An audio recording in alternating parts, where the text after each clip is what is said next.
2 outs. Bottom of the ninth. Game is tied. Bases are juiced. 3-2 count. The stadium is filled with 40,000 plus fans who are full of anticipation as it's Game 7 of the World Series. And you are batting up. You're amped up, but have some butterflies as you do not want to make the last out of the game. You step out of the box. Take a deep breath. Look into the suite where mommy and daddy are at. They both give you a head nod, reassuring that you got this. Then step back in. You are back into your batting stance. The pitcher is ready. The pitch. Crack! The swing and drive. Deep center field. The outfielder trotting back to the wall, and that baby is not coming back. It is a grand salami. You have walked it off and won your team the World Series. You round the bases and everything seems like a blur. And you look back to mommy and daddy and they are hugging each other and jumping in triumph.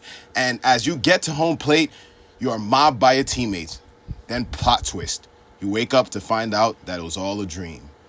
Every kid who has been introduced to the wonderful game of baseball has had a dream similar to this and also fantasizes of the prospect of playing Major League Baseball for a living.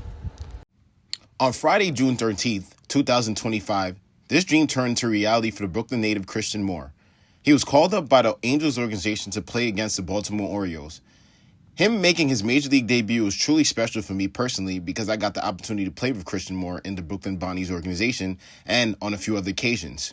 In 2009, we played our first season together for the Bonnie Tigers. He was just 6 years old playing 7U baseball. During the winter workouts preceding the season, I could tell Christian was going to be a great athlete judging by his raw athleticism. There was just something about the way he ranged over the field ground balls, swung the bat, and even his knowledge of the game at such a young age that foreshadowed his baseball progress. He even had this aura about him that indicated that he was destined for greatness. Interestingly enough, when the season rolled around, he and I were the third and fourth batters in the lineup. Those spots are the run-producing spots in the lineup. Run producers, that we were. It felt like Christian was on base every time I was batting up and had plenty of opportunities to drive him home. He also did plenty of driving runners home himself. We were a dynamic duo. Not only did Christian bat at third, but he pitched and played shortstop. Both positions he contributed big time. Along with the help from the rest of our teammates, we did plenty of winning. At the conclusion of the year, at our yearly award ceremonial banquet, Moore ended up deservingly winning the MVP. I won the Silver Slugger Award. For those of you who don't know, that is where my nickname Slugger derives from. Beyond his baseball ability, one thing that stood out from Christian was his fiery yet infectious personality. This is kind of embarrassing to tell, but growing up, I had a bad habit of sucking my thumb when I was bored. My parents tried a lot of different methods for me to snap out of the bad habit. However, it never worked. One day, Christian inevitably caught me sucking my thumb and said, "You know you won't ever have a girlfriend if you keep doing that?" And from there, he changed my perspective on that, and then I suddenly stopped the terrible habit. That simple statement helped me out of my bad habit, and for that, I credit Christian. The then 6-year-old was an extremely passionate player, as he used to be angry when we would lose games and very disappointed in himself when he would strike out or make an error to the point where it looked like tears were about to stream from his eyes. It was easy to tell sometimes when Christian was frustrated on the mound, as he would add a few miles per hour on his fastball out of anger. Just as he still does today, he would enjoy each good moment that he had with some kind of interesting celebration, just like he did with his first major league hit that happened to be a triple. During those days, all that did was show me his love for baseball. That warrior mindset stemmed from his father, Mr. Charles Moore, whom I also had the privilege to know. I used to enjoy Charles's passion for our games when he used to cheer us on. I can still hear his voice echoing, "Yeah, kid," when Christian or anyone else on the Tigers used to get big hits. My dad has told me that one day he ran into Charles 2 years after the 2009 season when Christian and I were no longer teammates because I had to play on the older team because of our age difference. During that encounter, Charles was still hung up on the fact that one day during the regional tournament that we had on the Bonnie Tigers that we let an 8-run lead slip away. It bothered him the fact that we literally had the game within arm's reach, but we could not finish it off. We could have won the whole thing if we won the game. This is how much Charles loved winning. That is why it was such a wonderful thing to see Charles and the family celebrate Christian's first ever MLB hit. I already have a lot of respect for Mr. Charles, and I gained more respect for him when I learned from Susan Waldman that he's a fellow Met fan while I was listening to the Angels versus Yankee game on the radio. During the year 2019, I found out that Christian Moore's older brother, Charles Moore Jr., aka CJ, founded his own team called MTG, an acronym for More Than a Game.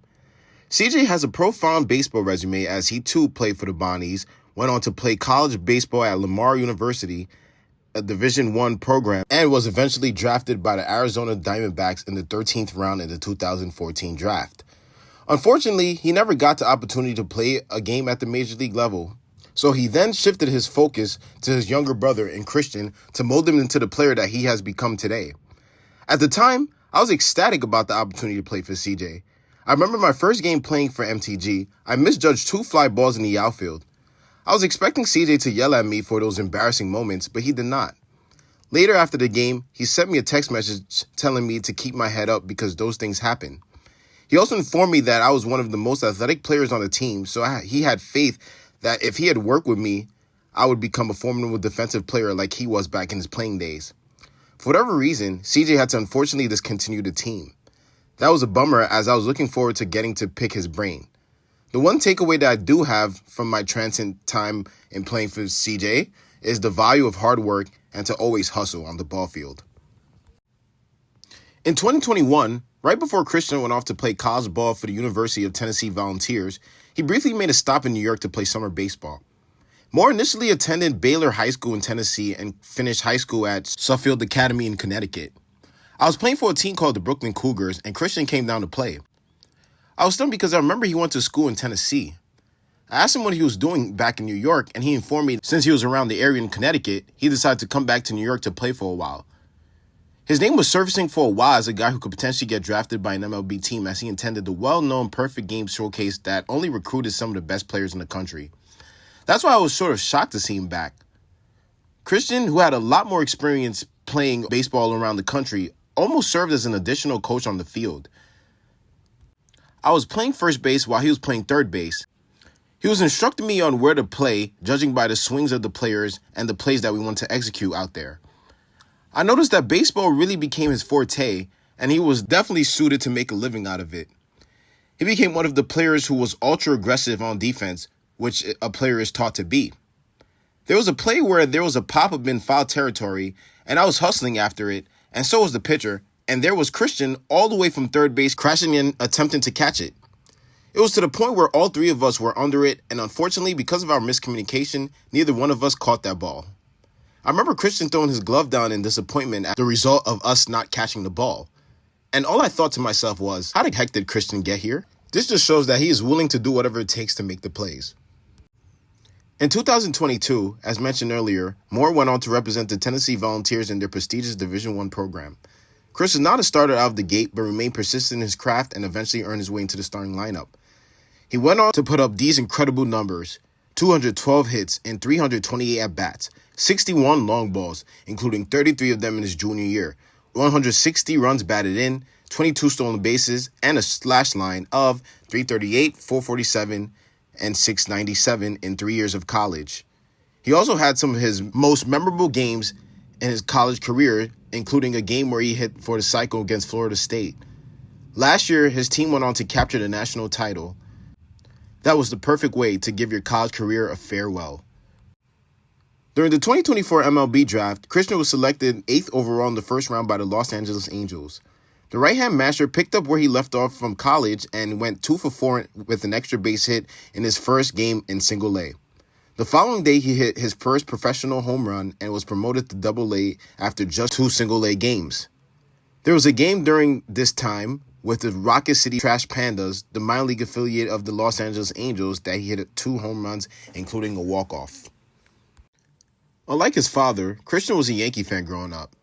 It must have been extra special to not only get to suit up at Yankee Stadium, but to scorch a triple, a ball that ended up sneaking by the outstretched arms of diving Aaron Judge, the Yankees star right fielder. Overall, in the 4-game set against the team he once idolized, Moore went 3 for 12 with a sacrifice bunt. He also made a brilliant play gunning a runner out at home plate to prevent the Yankees from scoring a run in the bottom of the 11th inning of an intense game. LA went on to win that game 1-0 from the single run that was scored by Christian while also taking 3 out of 4 games in the series. The Angels' top prospect made his Angel Stadium debut against the Astros tonight, in which he went 1-for-4, slamming his first Major League home run. He also made an inning-ending diving play, robbing Yainer Diaz of a base hit in the top of the 8th inning. He continues to build some momentum from his performance at Yankee Stadium. While I continue to work on my craft of becoming a sportscaster, Christian is becoming a master of his craft. I wish Seymour well the rest of the way through his journey and keep representing Brooklyn, New York with grace. I also hope to one day have a Benny the Jet and Scotty Smalls moment from the movie The Sandlot with Christian. If you have ever seen that movie, you could recall the very last scene where Benny the Jet Rodriguez steals home and wins the Dodgers the game. Smalls was the play-by-play broadcaster covering the game and called it in a very joyous way, even slapping high fives with the two guys sitting behind him in the broadcast booth. Benny the Jet looked up towards Scotty's area with a big grin on his face, and they both simultaneously gave each other the thumbs up. Hopefully, he happens to get a clutch hit to win his team a big game one day while I'm covering the game, and then I look down and salute him for his great work. That would be the perfect way to encapsulate living the dream. Side lead, and there he goes! He's stealing!